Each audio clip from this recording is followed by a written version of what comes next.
We wanted to put the finger on whatever is paining the young ophthalmologist, and we have created a play zone where they can safely leave their kid, attend the conference, somebody is going to take care of them, and they can safely take them back after the conference or after the sessions are over. It's a truly unique conference in the sense that a lot of practicalities have been taken into account when planning it. We are trying to offer the services which is available in metro cities so that people don't have to travel from there.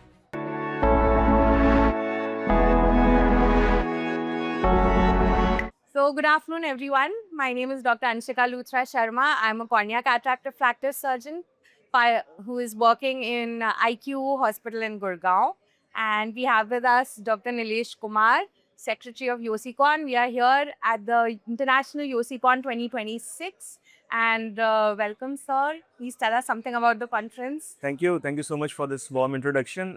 This is a massive conference that we could arrange, and it's a huge gathering of ophthalmologists, basically young ophthalmologists. We have around 1,500 of them roaming around here on the venue with around 200 international delegates, and it's all because of our teamwork that was working behind the scenes, like you guys who have made into fruition, and also to our industry partners who could support this initiative to take it into fruition. Yes. And we have some very interesting sessions in this year's YOSICON and a very, very impressive scientific program. So many international participants in terms of faculty as well as delegates. Some very, very interesting wet labs that we are seeing for young surgeons to train for cataract and for other things also. I participated here in a left-handed phaco module, which I believe is one of its kind and one of the first phaco module for ambidextrous and left-handed surgeons over here, sir. So this time what we thought is we wanted to put the finger on whatever is paining the young ophthalmologist. And this was a personal experience with me, which me and Joint Secretary Dr. Prasanna both have. Like sometimes we have to operate from our left hand and we were very confused like how to go about this, no training institute.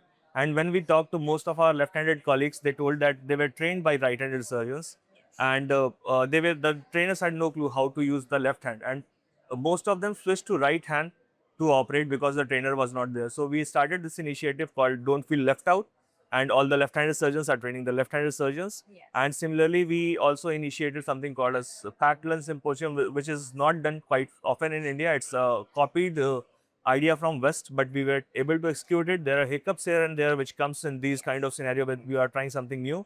But overall, I think the feedback has been good for that. We also have a unique initiative focused on our demographic that is called as YY Yo-Yo Lounge, which is young ones of young ophthalmologists, because most of us are having young kids and they don't participate in the conference because of that.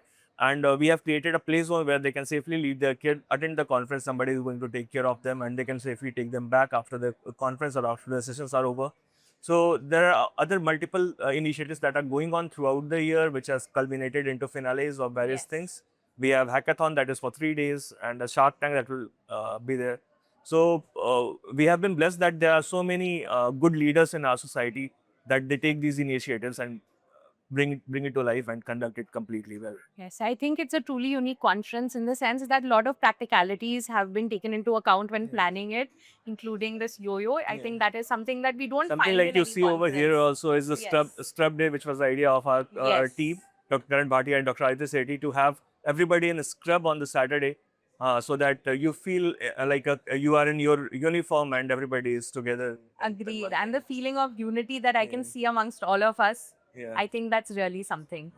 Okay, so sir is practicing in Bihar. He's a second generation ophthalmologist. Sir, can you tell us something about Madhavi Netralaya? Yeah, so Madhuri Netralaya was started my father around 28 years back, and I joined him 3 years back, so on the 25th anniversary. And that is a hospital that was a small clinic that when my father started with. And when I joined, we had decent number of tech, and during the last 3 years, we have transformed ourselves into a tech-driven hospital with all the latest end equipment that are not available usually in our area. And we are trying to offer the services which is available in metro cities so that people don't have to travel from there. So starting from all the high-end machines from Zeiss, from Tomy, from we have Specular, we have Octa, we have wide fundus angiogram, we have dry eye equipments, and the Quattro, Callisto, everything we try to have everything on the board so that the patients don't have to travel outside, and so far so good. It has been. We are trying to get few more tech this year, and initiatives like the what BBI is doing, we're bringing more tech into into the Indian ophthalmology. We are trying to do similar things with our hospitals. That's so great. And I feel like second tier, third tier cities that cater to a very large watershed area of suburban areas, they really need things like this tech driven hospitals where patients can come without having to reach to central institutes and places that are very difficult for them to reach. So I think that's something very great that you're doing. Great talking to you. Thank you. Likewise.